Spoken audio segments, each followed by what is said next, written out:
The Natlan quest of Genshin has been out for a while, and players have mixed opinions.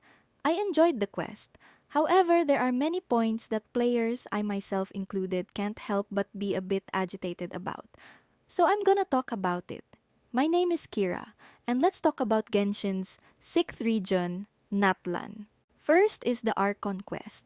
While Genshin never fails to disappoint with their animations and graphics, I feel as if the Natlan Archon quest was a bit rushed. I'm gonna talk about things related to the story, so if you haven't played it yet and don't wanna hear spoilers, I suggest skipping this part. The pacing was wonderful. We met Kachina, watched her participate in the pilgrimage, met Mualani and Kinich on the way, and then when Kachina falls in the fight against the Abyss, we talk with Mavuika. We watched as Kachina grew more in confidence and basically saw her redeem herself in front of our very eyes. It was a really nice segment. However, this is sadly where the fun part ends. Then we get to Mavuika and Capitano fighting.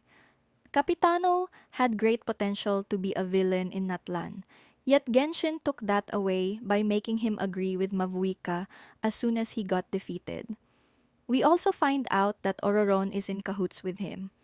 During the chat with Capitano, he tells us that he believes Mavuika's plan is too risky. It relies too much on luck and hoping fate has it in for us, which I agree with, but I'll get into that later. There's many things that could have made the story more interesting, but Genshin didn't do that. If they really wanted Capitano to comply later on, why not add a little more conflict before that?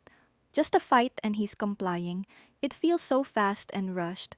Later on, when we meet the Lord of the Night, Ororon got controlled and almost killed Zilonen.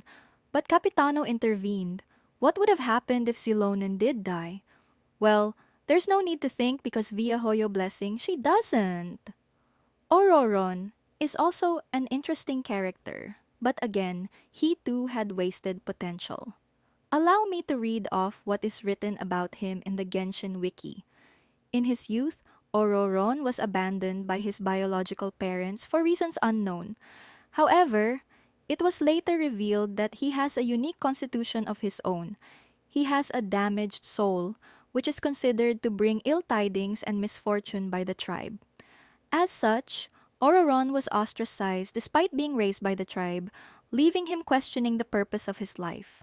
The tribe originally intended to sacrifice him to bring lost souls back to the Night Kingdom, but the ritual failed, leaving him wanting to sacrifice his life to help others. This resulted in him agreeing with Capitano's plan. This should have been shown. While Citlali did tell us a bit about this, I believe we should have seen his character arc like we did with Kachina. It could slow down the progress of getting to fight the Abyss, but Ororon is a really interesting character. He doesn't deserve to be a 4-star. Again, wasted potential. The pacing was off too. As I have mentioned earlier, it felt rushed and too fast. This is what I mean. Ororon just got shoved into our faces, and we saw him become a hero before we got to know him well, like Kachina. I also found it weird how fast we got pulled into the Abyss War. Casca's ascension also felt rushed. Her sister dies during the war and she gets her ancient name. It was too fast, and I barely had time to register this while I was playing. Ian-san is also my favorite character among the heroes of Natlan. She's a hero, yet she played little role in the Archon quest. We saw her, never got to properly talk with her. While in the interlude quest, we accompanied her to visit people who have been affected by the abyss, I didn't get that much relevance from Ian-san. Putting that aside, let's get into another problem players have been speaking of. Next is the power creep. Well, Natlan characters as a whole. As the game progresses, the rise of power creep is inevitable. At first, it was slow and decent.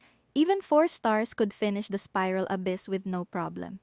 However, with the release of Natlan and their characters, the power ceiling went off the roof. In the 5th point, 2 spiral abyss, players found themselves struggling to clear without a Natlan unit. This made the player base complain a lot, and the Abyss struck a lot of controversy. The events recently have been catered towards Natlan units too. The recent event Realms of Tempered Valor had players saying that this whole event was catered towards Mavuika. The HP scaling was rough, and only Mavuika would one-shot it. Even then, not even whales could one-shot the entire thing. Another thing I'd like to talk about is the characters. Just why? The vehicles the characters use are, to put it bluntly, ridiculous. Nuvilet told us in the last Fountain Archon quest that Natlan was a nation of war and dragons. Yet, Chaska uses a flying revolver, Mavuika has a motorbike that can fly, climb, swim, and all. There's not much to say about her other than the fact that she is being a bit much. Without Natlan units, her damage is mid. She requires Natlan units to be used for big damage. This is a huge problem as many have skipped Natlan characters for her. Not just that, Hoyoverse announced 20 free pulls, but they were giving it all in the second phase, right when her banners are gone. Another thing is that Citlali, her best support was being ran with Mavuika. This caused the players to be even more frustrated, especially F2P players. In the Archon quest, she did felt like a Mary Sue, absolutely incapable of any flaws other than the fact that she can be reckless. All in all, I hope that Hoyoverse learns from the mistakes they did with Natlan to make Snezhanya better. If not, then we're cooked.